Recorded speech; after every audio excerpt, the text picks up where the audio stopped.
가사를 생각하면서 이 가사가 나하고 무슨 관련이 있나 이런 생각을 하면서 찬송하면 좋겠습니다. 주의 음성을 내가 들으니 사랑한단 말일세 믿는 마음으로 주께 가오니 나를 영접하소서. 내가 매일 십자가 앞에 더 가까이 가오니 구세주의 흘린 보배 피로써 나를 정케 하소서. 아멘. 기도합니다. 하나님, 우리가 매일매일 날마다 주님 앞으로 더 가까이 나아가게 하시고 그 걸음이 끝나는 순간 우리 영혼이 주님의 품에 안기며 주님의 약속하신 영원한 나라에 들어가는 순간이 되게 하여 주시옵소서. 그때까지는 우리에게 주어진 하루하루 매일매일의 삶을 믿음으로 승리하며 살게 해주시고 또 그 순간까지 우리의 믿음이 그리스도를 닮아가며 우리 믿음이 점점 더 성장하고 자라가는 삶을 살아가는 우리가 되게 하여 주시옵소서. 이 시간도 저희들이 함께 주의 말씀을 공부하고 익힐 때 성령께서 친히 우리에게 가르쳐 주셔서 우리가 미처 깨닫지 못하던 것 또한 깨닫게 하시고 잘못 알고 있었던 것들은 수정하게 하시고 새로운 것들 또한 기쁨으로 받아들이게 하여 주시옵소서. 감사드리고 예수 그리스도 이름으로 기도하옵나이다. 아멘. 성경 말씀 전도서 구약 성경 전도서 7장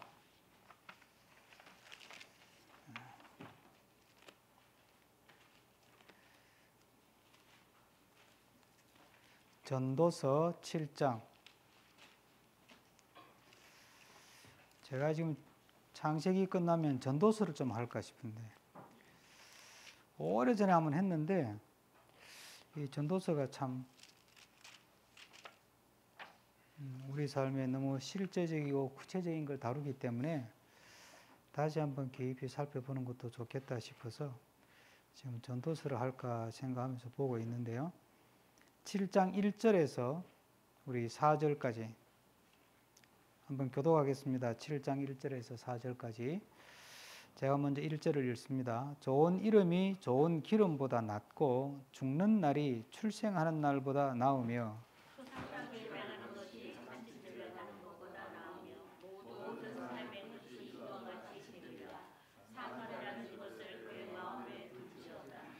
슬픔이 웃음보다 나음은 얼굴에 근심하는 것이 마음에 유익하기 때문이니라.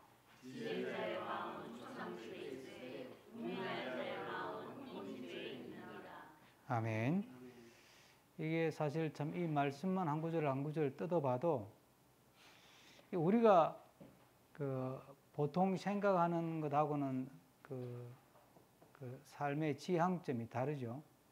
1절에 보면 좋은 이름이 좋은 기름보다 낫다. 이 말은 이름 뭐야 칭찬 들으면 뭐하냐, 돈이 중요하지 그 말 아니에요. 세상에서는 그렇게 살잖아요. 세상에서는. 그런데 성경은 좋은 이름이 기름보다 낫다. 돈 많으면 뭐하냐, 사람들한테 손가락질 받으면 아무 소용없다 그 말 아니에요. 그 다음에 죽는 날이 출생하는 날보다 낫다. 이것도 우리 생각하고 전혀 다르죠. 애가 태어나면 막 좋다고 축하하고 박수하고 막 그러잖아요. 선물 주고. 근데 죽는 날은 다 울잖아요. 근데 죽는 날에 태어난 날보다 낫대. 왜 그러냐면 산다는 것은 그렇게 우리 생각대로 쉽게 생각하고 살면 안 된다는 거예요. 정말 진지하게 어떻게 사는 것이 옳은 것인가 바른 것인가 복된 것인가를 생각하며 살아야 된다. 그래서 그 다음에 나오는 구절이 이 3절에 보면, 오늘 또 요걸 다 설명하는 건 아니니까 3절에 보면 슬픔이 웃음보다 나음은 얼굴에 근심하는 것이 마음이 유익하기 때문에, 여기서 근심하란 말이 근심 걱정하고 그렇게 살아라는 뜻이 아니라 얼굴에 뭔가 생각하며 살아야 된다. 이게 이렇게 살아서 되겠나? 이렇게 살아서 하나님 앞에 갔을 때 이게 참 부끄럽지 않을까? 내가 이렇게 믿어가지고 하나님 앞에 갔을 때 착하고 충성된 종이라는 말을 들을까? 아니면 이 악하고 게으른 종이라는 말을 들을까? 이런 걸 좀 진지하게 생각하는 그런 모습으로 사는 것이 그게 복된 거다. 이런 말을 지금 하는 거예요. 그래서 4절에 다시 한번 읽습니다. 지혜자의 마음은 초상집에 있으되 우매자의 마음은 혼인집에 있다. 그러니까 생일이나 결혼식이 우리는 다 기쁜 날인데 그것도 좋은 거지만 진짜 지혜로운 사람은 초상집을 간다. 무슨 뜻이에요 이게? 죽음에 대해서 진지하게 생각한다. 죽음에 대해서. 우리는 막 죽으면 끝이다 이러고 힘들면 죽어버릴까 이런 생각 하잖아요. 근데 그게 그렇게 간단한 문제가 아니라는 거예요. 그러니까 지금 이 공부를 하는 이유도 우리가 좋은 죽음을 맞이하기 위해서는 그럼 어떻게 살면서 어떻게 준비해야 되냐. 그런 거예요. 좋은 죽음을 맞이하기 위해서. 살아있는 동안도 좋은 삶을 살아야 되지만 결국은 죽잖아요. 그죠? 그러면 좋은 죽음을 맞아야 되잖아요. 요즘 웰빙이란 말 하잖아요. 웰빙. 그 다음에 나온 말이 웰다잉이잖아요. 좋은 죽음. 잘 죽는 게 뭐 어떤 거냐는 거예요. 잘 죽기 위해서는 이제 죽음에 대해서는 이제 요거 끝나면 공부하는 거고, 그러면 좋은 죽음을 맞기 위해서는 뭘 준비해야 되냐. 네. 이제 그 얘기를 하는 거예요. 우리는 이제 쉽게 예수님 믿고 죽으면 그게 좋은 거지. 맞지. 그럼 예수님 믿다가 죽는다는 거는 뭘 말하는 거예요? 예수님 믿다가 죽는다면 예수님 믿는다고 하는 것은 어떻게 어떻게 살다 사는 걸 말하는 거예요. 그래서 주일만 되면 이 시간에 그냥 시간 개고 성경책 들고 교회 왔다 갔다만 하면 막 그냥 만사행통이 그게 아니잖아요. 그러니까 이게 좀 우리가 생각을 많이 하면서 살고 생각을 많이 하면서 믿어야 되는구나 하는 걸 우리가 깨닫게 해주는 거예요. 네. 그러니까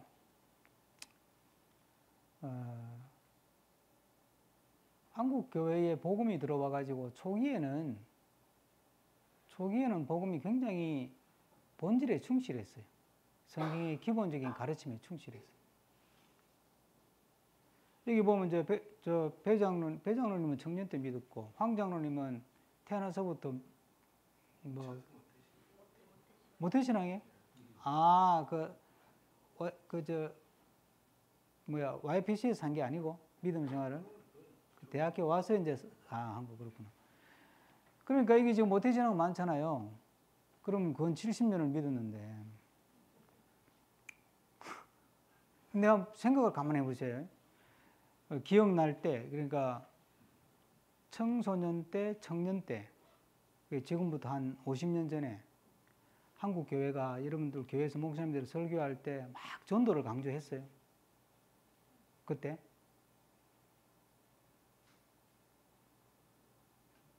전도 강조 별로 안 했죠. 그리고 교회가 성장해야 된다 막 이런 말을 했어요, 안 했어요? 50년 전에 했다고? 50년 전에 교회에서 그런 설교를 안 했어요. 근데 지금은 왜 해요? 이상하잖아. 그러니까 생각을 보면 답이 나온다니까요. 처음에 선교사들이 복음을 전해가지고 우리나라에 복음이 들어와서 이제 교회가 생기고 믿음 생활할 때 그때는 순수했어요. 예수를 믿어가 내가 뭐 덕을 봐야 되겠다. 예를 들어서 뭐 복을 받아가 부자 된다든지 이런 생각은 거의 안 했어요. 거의 안 했다고요. 예수님 믿어가지고 뭐 병도 고치고 부자가 되면 좋긴 하지만 그게 예수 믿는 목적이 아니었어요. 그러니까 교회에서도 그 이야기를 설교하면서 안 했어요. 다만 어려움을 당한 교인이 있으면 기도하지. 철학기도 하고 금식기도 하고 금요일마다 그분들을 위해서 기도하고 병 낫도록 기도는 하지만 교회의 전체적인 방향은 어떻게 하면 우리가 예수님을 잘 믿고 바로 믿고 바르게 우리가 믿음 생활할 거냐. 거기에 그게 강조점이 있었어요. 그러다가 이게 이제 막 전도가 강조되고 교회가 성장해야 된다고 그러고 예수 믿고 복 봐야 된다고 그러고 이게 이제 언제부터 나온 거냐 하면요. 여러분 기억을 가만히 더듬어 보면 지금부터 한 30여 년 전이에요. 1990년 전으로. 그때가 언제냐면 순복음 교단이 우리나라에 들어와 가지고 삼박자 구원이라고 하는 거. 내 영혼이 잘 된 같이 범사가 잘 되고 강건하다 막 그래가지고 예수 믿으면 복 받는다. 예수 믿으면 부자 된다. 이제 막 그게 전국을 휩쓸었어요. 그때는 제가 부산 신학교 다닐 때거든. 그래서 신학교에서 막 그거에 대해서 저거는 성경적인 설교가 아니다 그러고 비판하고 그랬어요. 우리 그때는. 그런데 그 좋잖아 그 내용이 사람들이 듣기는. 그러니까 막 사람들이 구름대같이 모여가지고 막 100만 명 모이는 교회가 만들어지고 그랬잖아. 그러니까 이제 그동안에는 그런 거 뭐 교회를 빨리 키워가지고 예배당도 막 짓고 막 큰 교회 만들어야 되겠다 이 생각을 목사들이 해본 적이 없는데 어느 날 갑자기 예수 믿고 부자 되자 그러고 큰 교회 만들자 그러고 교회 성장해서 빨리 예배당 큰 교회 짓자 그러고 막 그런 게 이제 부음처럼 일어나니까 그때부터는 이제 목사들이 교회를 키우려고 그러니까 이제 전도를 강조하는 거야. 막 열심히 전도하자 그러고 성경 구절 돼가지고 전도하자 그러고 땅끝까지 복음을 전해라 전도하자 그러고 그런 식으로 이제 자꾸 방향이 바뀐 거예요. 그러면서 그게 나쁜 건 아닌데 전도하는 게 뭐 나쁘겠어요. 나쁜 건 아닌데 그게 교회 성장을 위해서 이용당하는 거지. 그때부터 그러면서 교회가 이제 변질되고 성경 해석도 변질되고 막 교인들도 변질되고 목사도 변질되고 이제 그러면서 지금 이렇게 된 거란 말이에요. 그러니까 지금 내가 알고 보고 듣고 믿는 게 전부가 아니에요. 잘 생각해 보면 그 정말 전부가 아니라니까. 그러니까 우리는 항상 성경으로 돌아가서 성경이 무슨 말 하나, 예수님이 뭘 강조했나, 그걸 생각하고 믿어야 된다니까. 그걸 생각하고 저 목사님이 무슨 말 했나, 이건 중요하지 않아요. 그게 왜 중요해? 그 예수님이 아닌데. 저 목사님은 말이야, 막 기도하면 병이 났는데 귀신이 떠나고, 그러니까 저번 말씀을 들어야지. 이제 그렇게 자꾸 가는 거야. 그러니까 이제 예수님하고는 자꾸 멀어지는 거지. 그러니까 이상한 정강원 같은 사람도 나오고 이러는 거예요. 그 지금 뭐 내가 뉴스 자세히는 못 봤는데 뭐 김장한 목사님이 뭐 장군 하나 살리려고 막 사방천지에 전화한 거 뉴스 다 나왔더만.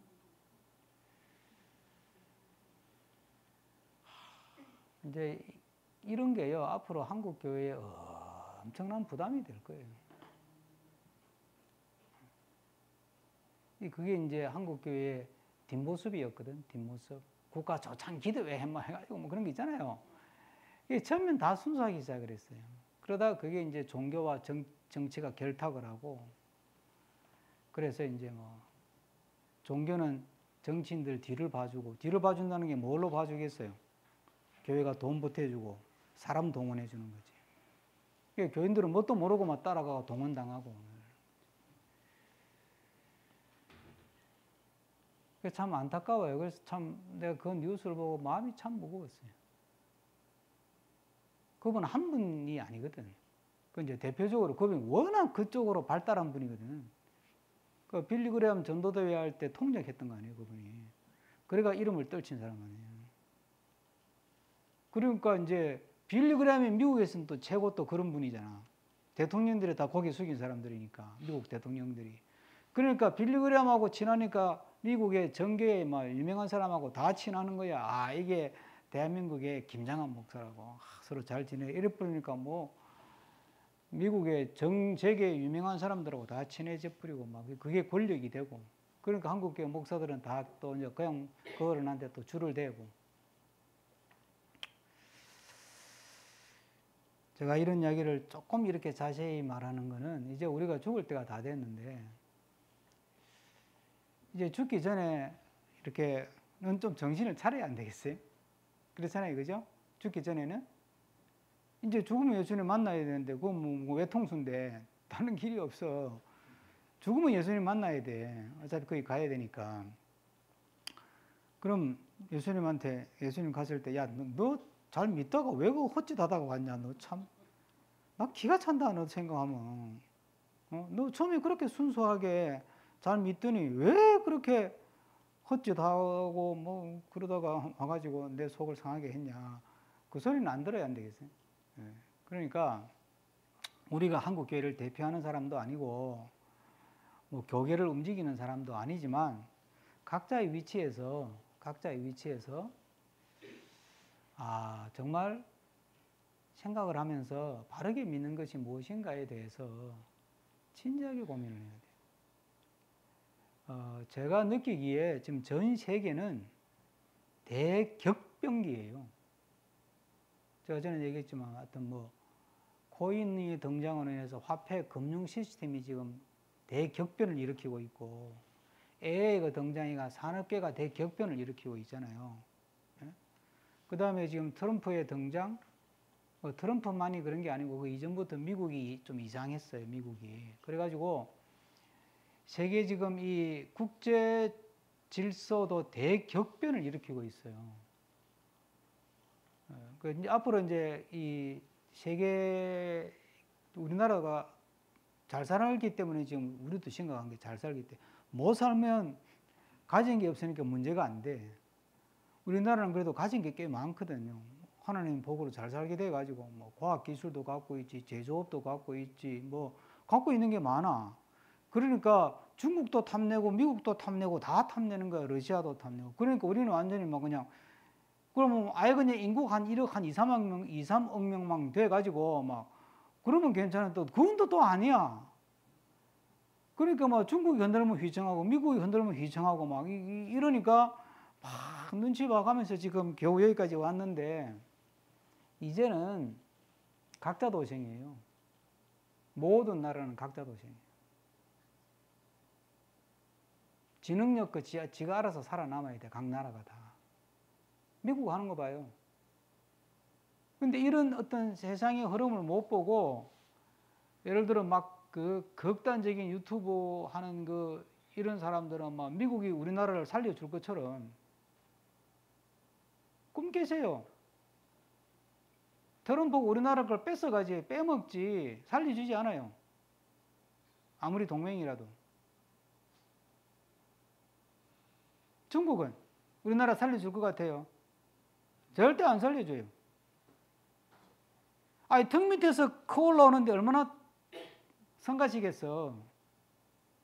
중국 입장에서는 바로 등 밑에서 막 코 올라오는데 자기보다 더 잘 살고 기분이 좋겠어요? 중국이? 저걸 어떻게 저걸 잡아먹어야 되는데 그거 참 잡아먹는 것도 쉽지 않고 저거.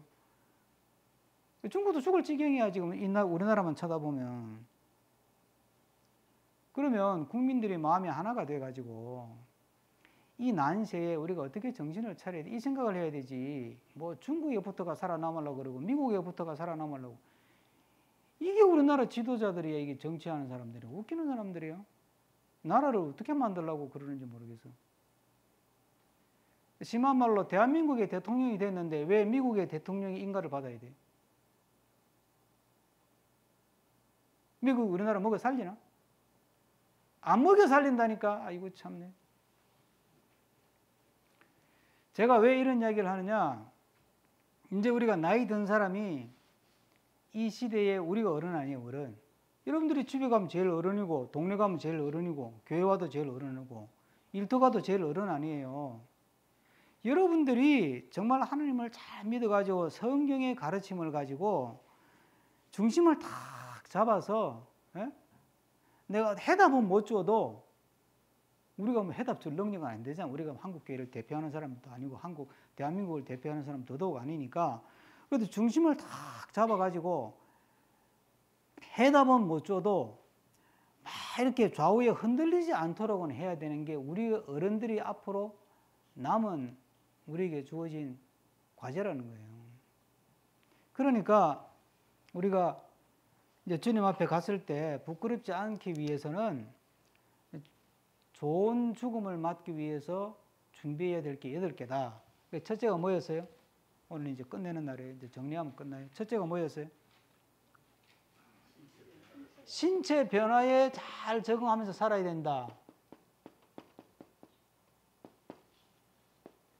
어떤 여러분들 집에서 어저께 집사람 뭐 부엌에 어디 가가지고 또 넘어져가지고 뭐 또 여러분 그게요.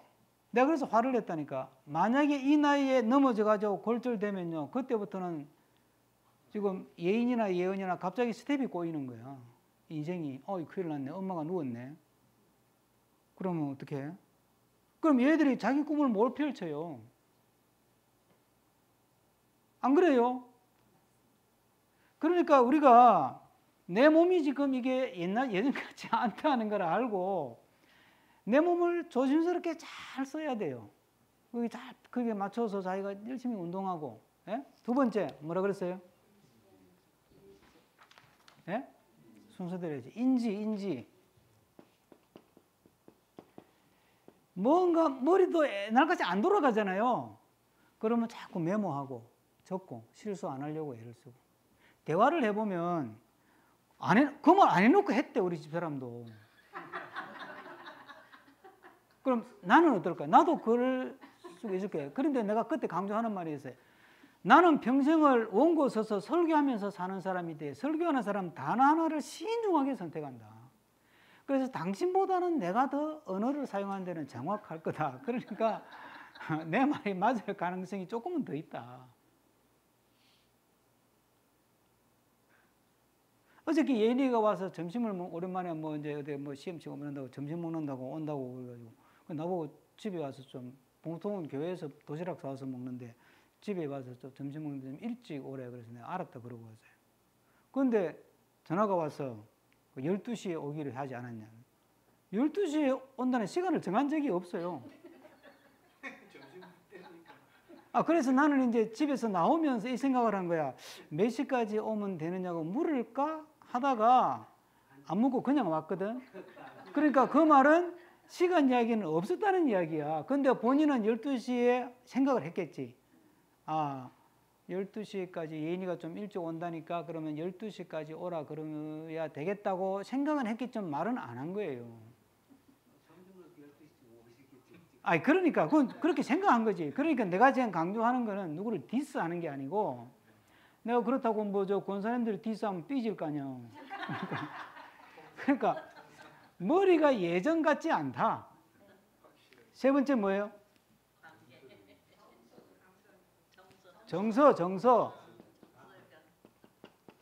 정서가 내 마음 쓰는 게 옛날처럼 감정 조절이 잘 돼요, 안 돼요?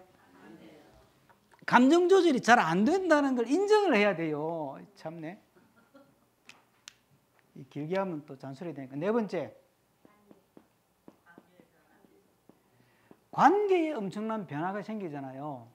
그러니까 막 자식들한테 욱박 지르고 뭐 옛날처럼 막 내 시키는 대로 해라 막 그럼 말 안 들으면 막 유선 안 준다. 아이고, 그럼 애들이 뭐라 그러는지 아세요? 그거 안 줘도 돼요. 내가 알아서 할 거. 그럼 가요. 그럼 자식 하나 잃는 거야. 그러니까 관계가 지금 변했어요. 세상이 변했다니까. 지금 30, 40대나 50대나 대화를 해봐요. 속이 뒤집어지지. 막말로 이기동 목사님 나하고 둘이 앉아 대화하면 내가 속이 뒤집어질 때가 많아요. 왜? 이 목사님은 40대도 아닌데 젊은 애들하고 살잖아. 그러니까 생각하는 방식이나 이런 게 완전히 이제 MZ 세대야. 30대야. 그러니까 나는 적응이 안 되는 거지. 내색도 못하고 내세 가면 또 꼰대가 되니까 꼰대가 되기는 싫잖아. 너그러운 척이라도 해야지. 돌아서선 끙끙 앓고.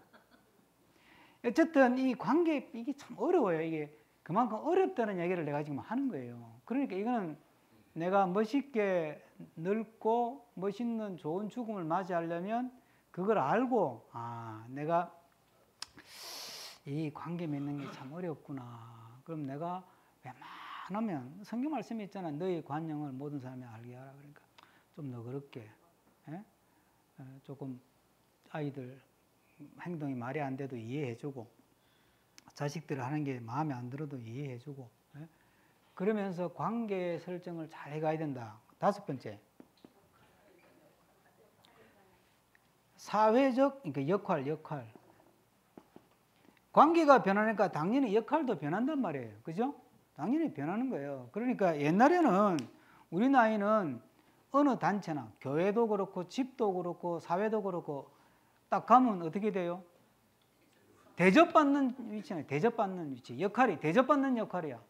내가 나서서 움직이면 안 돼. 그러면 밑에 애들이 긴장을 해. 그렇죠? 그런데 이제는 우리가 이 나이 됐다고 가서 대접받으라고 폼 잡고 앉아있으면 애들이 뭐라 그래요? 꼰대라 그런다니까. 역할이 바뀌었다니까. 그러니까 그걸 우리가 알고 그래야 믿는 사람이 저런 교회를 수십 년 다니더니 참 멋있게 늙는다 이런 말을 듣는 거예요. 그러니까 하나님께 영광이 되지 그래요. 그 다음 6번째, 문화. 이거는 그 신앙적 문화. 이건 앞에 이걸 붙여야 돼. 문화. 신앙적 문화를 이거는 변화가 아니고 형성해 가야 되는 거예요. 만들어 가야 되는 거예요. 우리가 신앙적이고 기독교적인 문화를 만들어가는. 그래도 우리가 수십 년 믿었으니까. 젊은 애들은 아직은 덜 믿었잖아요. 덜 믿었잖아. 우리는 그래도 그 아이들 뭐 30대, 40대, 20대 그런 젊은이들보다는 우리가 수십 년을 더 믿었잖아요. 그죠? 그러니까 우리가 뭔가 이게 문화라는 게 다른 게 아니잖아요. 뭐 생활하는 모습, 말하는 거, 사람을 대하는 거, 이런 행동하는 거, 이런 내 모습이 뭔가 좀 성경적인 어떤 그런 정신과 가치가 살아있는 그런 문화를 우리가 만들어야 되는 거예요. 그러니까 내가 지난번에 이거 설명하면서 옷도 좀 나이가 들수록 단정하게 입어야 돼요. 나이가 들수록. 이발을 저는요, 전에는 한 달 반 만에 머리를 깎았어요. 요즘은 내가 한 달이나 빠를 때는 석 주 만에 이발을 해요. 왜 그러겠어요? 한 번 하면 돈이 2만 원씩 드는데 깔끔하려고. 머리가 흰머리가 있고 하니까 조금만 길어도 더부룩하고 사람이 추리해 보여요. 그러면 예수 믿는 사람이 멋지게 나이가 드는 모습을 보여줘야 되잖아. 그래서 내가 어저께 이발하러 갈까 말까 망설이다가 한 주는 괜찮겠지 하고 한 번 가면 괜찮죠. 그런데 이게요, 내가 왜 망설이냐면 오전에는 괜찮은데 점심 먹고 오후 되면 이 머리가 주저앉는 거야. 머리카락에 힘이 없으니까. 그러면 이제 머리 모양이 바뀌어가지고 좀 이상해. 또 뭐 시골에서 올라온 할아버지 같이 이렇게. 그러니까 어쨌든 문화라는 게 특별한 게 아니에요. 뭐 어디 가가지고 맨날 뭐 기도합시다. 뭐 그거는 교회 안에서 하면 되고. 또 기독교 문화를 형성하라 그랬더니 또 직장에 가가지고 또 앉아가지고 막 거기서 큐티한다고 경건한 포함 잡고. 그거는 기독교 문화가 아닙니다. 그건 절대 하지 마요. 그거는 집에서 하고 교회에서 해요. 그 다음 7번째. 예? 안 했는데 지난번에. 천만 소개했죠. 사별에 대해서 적응을 해야 돼요. 이제 나이가 들어갈수록 주변에 죽는 사람이 생기잖아요. 그렇죠? 죽는 사람이 뭐 나이가 안 들어도 죽고. 우리 어머니나 아버지나 너무 일찍 가셨잖아. 그러니까 그게 전혀 준비도 안 하다가 그걸 맞으니까 완전히 멘붕이 오더라고. 완전히. 내가 어머니 돌아가셨을 때는 나는 죽을 때까지 그 어떤 충격에서 헤어나지 못할 줄 알았어요. 진짜. 근데 인간은 그래도 몇 개월 지나니까 조금은 정신은 차려지더라고. 근데 가족 추도 예배 모였는데 10년 동안은 예배를 못 드린다니까. 모이면 울어가지고. 그게 왜 그래요? 갑자기 가셨으니까. 그러니까 이제 내 주변 사람들이 하나씩 떠나는구나. 그러니까 죽음을 통해서 이별하는 것에 대해서 마음의 준비를 하면서 그걸 잘 적응해 가야 되는 거예요. 이게 우리 세대 사람들이 해야 될 숙제예요. 뭐 죽는 거에 순서가 있는 건 아니니까. 꼭 우리 시대만 하는 건 아니지만 우리 시대는 반드시 해야 되는 숙제라는 거죠.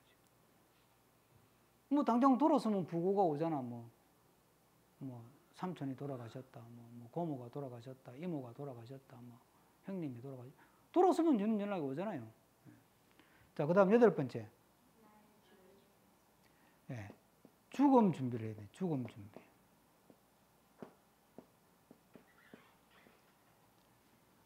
죽음.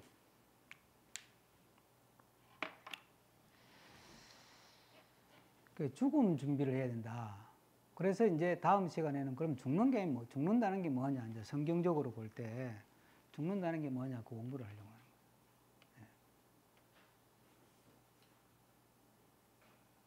거예요. 죽는다는 것도 생물학적인 죽음이 있고 뭐 여러 많잖아요. 그러니까 그러면 성경에서는 그럼 죽는다는 게 뭐냐. 죽으면 천국까지. 그렇게 너무 쉽게 퉁치고 넘어가면 안 된다니까. 되게 죽으면 천국까지 그런 사람이 끝까지 안 죽으려고 애를 쓰더라고. 죽으면 천국 가면 그렇게 좋으면 빨리 죽으려고 그래야 되지. 진짜 안 죽으려고 막. 죽으면 천국 간다며. 근데 왜 안 죽으려고 그래? 그 앞뒤가 안 맞는 거지, 앞뒤가. 그러니까 이제 다음 시간에는 그러면 왜 초상집에 가라 그랬냐? 죽음이 뭐냐? 그걸 이제 다음 주, 그 다음 주 한 2주 정도 공부하게 되겠습니다. 질문을 받겠습니다. 없으시면 기도합니다. 하나님 감사합니다. 저희들이 세상에 하나님이 보내셔서 이 세상에 와서 지금까지 오랜 세월을 살아오면서 참 감사하게도 하나님을 알게 되고 하나님도 믿게 되고 믿음 안에서 살아온 것 놀라운 은혜인 줄로 믿습니다. 이제 남은 시간도 믿음으로 잘 살아서 죽음을 잘 준비해서 또 주님이 이제 그만 살고 오너라 부르실 때 잘 준비된 그 마지막을 맞이할 수 있도록 인도하여 주시옵소서. 감사드리고 예수 그리스도 이름으로 기도드립니다. 아멘.